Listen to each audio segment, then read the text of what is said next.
Here's a pitch on the way. He swings and fouls it off, and the man from Walla Walla will take that one home. Swing, there's a drive to left. That one is long gone. Now, I might have been a small part of your life, but you've been a very large part of mine. And it's my privilege and honor to share with you the greatest game of all. What's going on, nation? AJ Reilly here with your next edition of The Corner, coming off of an offensive onslaught against the Cleveland Guardians, which led to a sweep. We're going to recap that. We're going to preview the upcoming series with the Chicago White Sox. Then we got a few things going into the leadoff and the peanut gallery at the end. And in the leadoff this week, I wanted to talk about something that I know is very near and dear to the Detroit Tigers fans' hearts, and that's the trade that we made before the season for Austin Meadows, giving up Esoc Paredes. And we look back on that trade now and we say, man, another mistake by Al Avila. But I want to tap the brakes on that. And the reason why I want to tap the brakes on that is too often we sit back and analyze moves post when they happened, as opposed to looking at them in the moment for the decision that was made and saying, you know what, that was a good deal. Because at the onset of this deal, this was a good deal at the beginning of the season. A deal that was precipitated by the fact that Reilly Green, who's been phenomenal, was not able to start the season with the Tigers because of his fractured foot. So we had a hole in the outfield. So they make a trade with a player who, when he has been up in Detroit, had not really played fantastic, hadn't really forced his way into the lineup, but was younger. He's only 23 years old. They take that player who's blocked by Jeimer Candelario, also blocked by Jonathan Schoop at second base, and they flip him for an outfielder who had produced. He had 37 home runs, I believe, in 2019. He had 27 home runs a year ago. Just a good offensive left-handed bat that played a pretty good defense in the outfield, a hole that we had. And on the surface level, that was a really good deal. But now we get a continuous barrage of people that look back and go, man, can't believe that they messed up that one again. Can't believe they let Esoc Paredes go. But the question that I want to ask and the question that I want to talk about is, with what Esoc Paredes has done, 13 home runs in the first half, 157 weighted runs created, which is 57% above Major League average. One, is that sustainable? We've seen this before in Detroit. Brennan Bosch comes to mind. Chris Shelton comes to mind. Of guys who have phenomenal first halves, but then the league adjusts to them and they struggle in the second half. It's possible. It's possible that they struggle, that Paredes will struggle.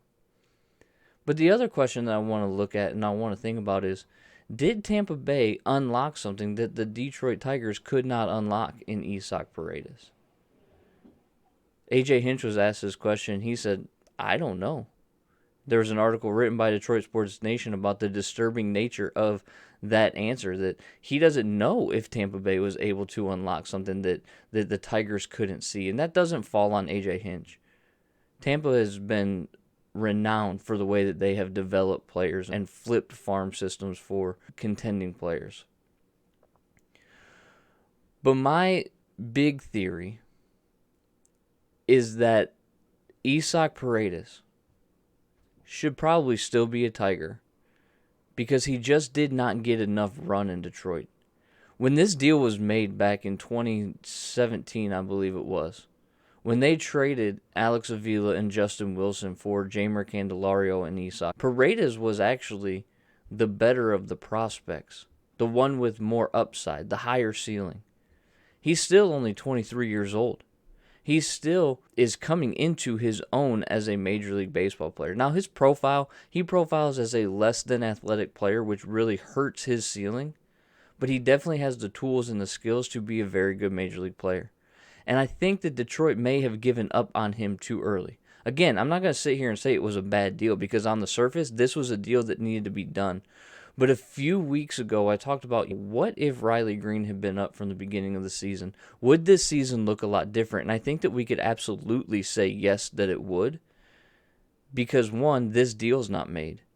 Two, if Candelario and Scope are struggling, you have Paredes who you could throw in there to make some waves maybe for the Tigers.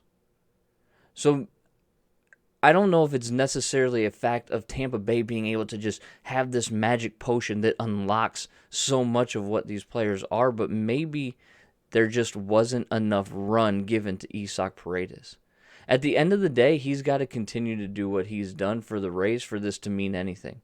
If he does not have a second half like he had a first half, then maybe it is a Brennan Boss situation. Austin Meadows, we know, has struggled, and that's made the deal look even worse. 0 home runs in the first half, multiple times on the IL and time away with vertigo and on the COVID list, and now Achilles strains. So it's made the deal look worse. But from a baseball perspective, we can't look at this and say, oh, this is a failed deal. We have to look at it and say this was a necessary deal to fill a hole that was in the outfield, because we didn't know at the time if Willie Castro could play the outfield. Akil Baddoo is not a great defensive player. He can be flashy, but he's not a great defensive player, which really only left us with Grossman and Derek Hill at the time. So making this deal for Austin Meadows was a necessary baseball move. And you don't have to like it. You can look at it and regret it. Sure, I understand that. But at the end of the day, it was a deal that needed to get done. And that's the leadoff for today. So let's jump into this broomed Cleveland Guardians series where the Tigers brought out the brooms and swept them right out of Detroit. 4 games in 3 days, doubleheader in the first game, or doubleheader in the first day, and then games on Tuesday and Wednesday as well. And man, the offense was clicking. There's not a lot that I really want to say about this series, because if you watch the games, you saw what took place. The offense was phenomenal.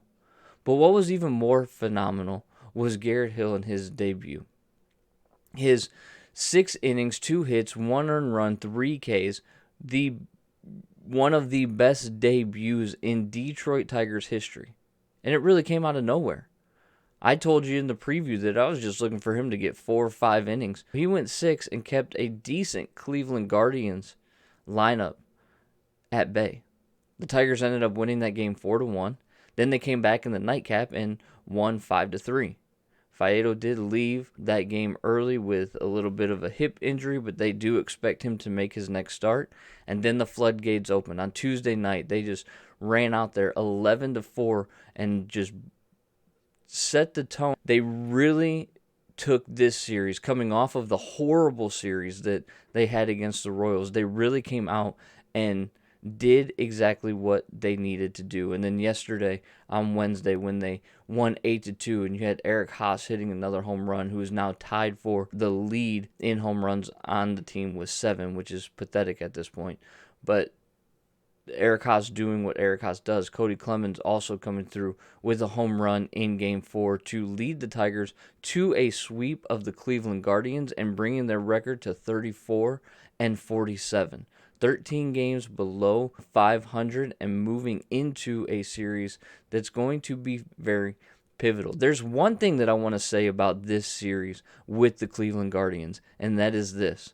This was the best baseball that I've seen the Detroit Tigers play all season long. And they have 13 more games in 12 days before the All-Star break. It's a great opportunity for them to build on, a great opportunity for them to maybe go on a little bit of a mini run before the All-Star break, because they have a doubleheader against Kansas City coming up. They also have a doubleheader against Oakland coming up after the All-Star break.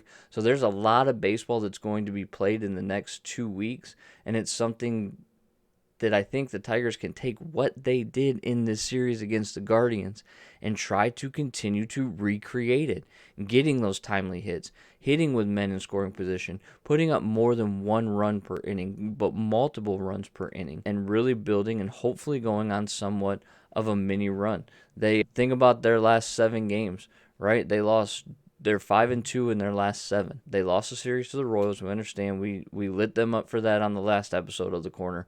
But we want to make sure that we are giving credit where credit is due. And the baseball that they played prior to or during this game or series against the Guardians was absolutely fantastic. Now, before we get to the preview of the upcoming series in Chicago against the White Sox, I do want to remind you to like and subscribe to our YouTube channel. Hit the bell, hit that thumbs up, and you can also follow me on Twitter at DSN at the Corner for Detroit Tigers news and updates, scorecards, different things like that. So let's go ahead and let's get to the preview of the Chicago White Sox hosting the Detroit Tigers for 4 games starting Thursday night, which is going to feature Dylan Cease against Bo Brisky. Now, Cease is, according to Fangraphs, the 11th best pitcher according to the Fangraphs dashboard. He comes in with a 7-3 record, a 13 Ks per 9 innings. He walks about 4 batters per 9 innings, has a very elevated 3.16 batting average on balls in play, but he has a 2.51 ERA and a 2.71 WHIP. So it's going to be very difficult offensively for the Tigers. And we've seen Dylan Cease a couple of times now, so hopefully they can take some of that into what they're going to do Thursday against him and hopefully push some runs across the board. Brisky sits at 1-6 with a 5.97 K per 9, a 2.99 walks per 9, a 2.48 batting average on balls in play against. He has an elevated 4.54 ERA and an even worse FIP at 5.40, which means that he's getting rather luckier in the field, what his actual pitching metrics would indicate. Game 2 on Friday night is going to feature Lucas Giolito, who's 5-4 with a 10.63 K per 9 and a 3.46 walks per 9 against Tarek Skubal, who, according to Fangraphs, even with the recent skid, is 16th best in the MLB pitching-wise this season. Skubal comes in with a 5.7 record, and he's striking out about 9 per 9 innings, about 1 an inning. Has an elevated 3.11 batting average on balls in play.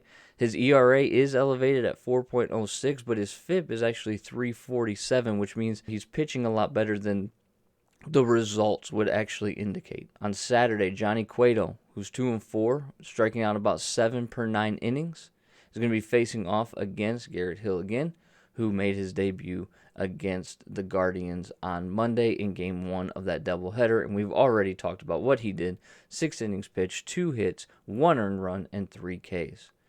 Game 4, the finale of the series on Sunday, is going to feature Michael Kopech, who is 2-6, with striking out about 8 per 9 innings, walking 4 per 9 innings against Drew Hutchinson, who really means that the Tigers have a bullpen day to end the series. Hutchinson's going to give them about 4 or 5 innings, and then they are going to move on to that stellar bullpen that the Tigers have had all season long. Now, in our previews, we always do, what does the opponent do? What do they not do well? And what can the Tigers take advantage of? They are a very good base running team. They have a 3.1 BSR, which puts them in the top half of the league. Their starting pitching is actually better than what the numbers indicate. We've seen it. They can be very dominant with very high strikeout rates. They can keep teams off base. But then, they also have 2 hitters in their lineup, Tim Anderson and Jose Abreu. And those guys can make and create havoc for the Detroit Tigers. So they have to take the approach that they took with Jose Ramirez, who they shut down in this Guardians series. That's part of the reason why they were able to keep that offense at bay, is because they really did not let Jose Ramirez get going, and they've got to take a similar approach specifically with these 2 guys, specifically with Jose Abreu, who just lights up the Tigers every time that we play them. Some things that the White Sox do not do so well. They're not a great defensive team. They're 26th in the MLB, according to the Fangraphs dashboard, but they also have a -7 defensive runs saved. And this bad defense, facing a bad defensive team, was actually key to the Tigers' somewhat success when they faced San Francisco, who also is an equally bad defensive team. The key here is to put the ball in play, which I know that we need to do to play baseball anyways. But if the more we put the ball in play, the more we have the opportunity to put the pressure on a defense that's not that good and push runs across the plate. If we allow their pitchers to dominate, to strike us out, our strikeout numbers get really elevated, then this is not going to be a good series. The goal for this series would be a split. Okay, you're playing a team that is a pretty good team regardless of what their record indicates, but a split would be phenomenal. Winning the series would be icing on the cake. Building into that stretch of what the ball that you've been playing, remember 5-2 over your last 7, kind of building on that and winning 2 or 3 games in the series would be phenomenal. They can do it, but it's going to all depend upon their approach at the plate. So let's move into the peanut gallery and let's talk about the elephant in the room with Eduardo Rodriguez. The curious case of Eduardo Rodriguez has thrown 39 innings for the Tigers this season, one of our big offensive or off-season signings. Opening day starter. But he has not pitched for the Tigers since May and has not drawn a salary from the Tigers since June 13th when he was placed on the restricted list. Now, it was reported that he was put on the restricted list for personal reasons, and those personal reasons were marital reasons. And I hope that everything is working out well for him. But what's curious about this situation is that the Tigers, on Wednesday it was reported by Al Avila that they've reached out. They've tried to get in contact with Eduardo Rodriguez. But he has not contacted the team. They don't know what's going on. No idea where he is or how he's doing or when he will be back. And that's curious. Maybe it's a little bit of signer's remorse. I don't know. I don't want to create a controversy that's not there. But it just seems strange that even though you're dealing with personal reasons, and listen, there are things that are bigger than baseball. Marital problems, personal reasons are bigger than baseball. I get that, 100%. But we should at least be letting our employer know what's going on. Just a check-in, not every day. But you've been out for almost a month on the restricted list and nobody's heard from you? That's curious. Now, Eduardo was a good signing. Should he have been the opening day starter? No. It should have been Casey Mize. Eduardo's not the type of pitcher that has ever led a pitching staff. He shouldn't have been signed to lead a pitching staff. And with what's going on in this situation, it just seems strange. Eduardo, I hope that everything's okay. I hope that things are getting figured out. But you got to let us know what's going on. You got to at least check in so that we know that we don't have to send out a search party for you. It's getting strange, and it's going to continue to get strange the less that he communicates with the team. Eduardo, I hope that everything's well. But I'd like to know, and I know the Detroit Tigers specifically would like to know, what's going on? Can we expect you back? If you need the year, I understand that. Staying on the restricted list, I get it. I'm sure they would get it too. But communication is key in situations like this. So let's communicate. That's going to do it here on The Corner. I'm AJ Reilly. Looking forward to a good series against the Chicago White Sox, building on what the Tigers did against the Cleveland Guardians when they brought out those brooms and swept them right out of Detroit. We will see you next time, recapping this White Sox series and previewing the upcoming series at the beginning of next week. Until then, and as always, go Tigers. Man on a mission, I'ma get it. You know I be on a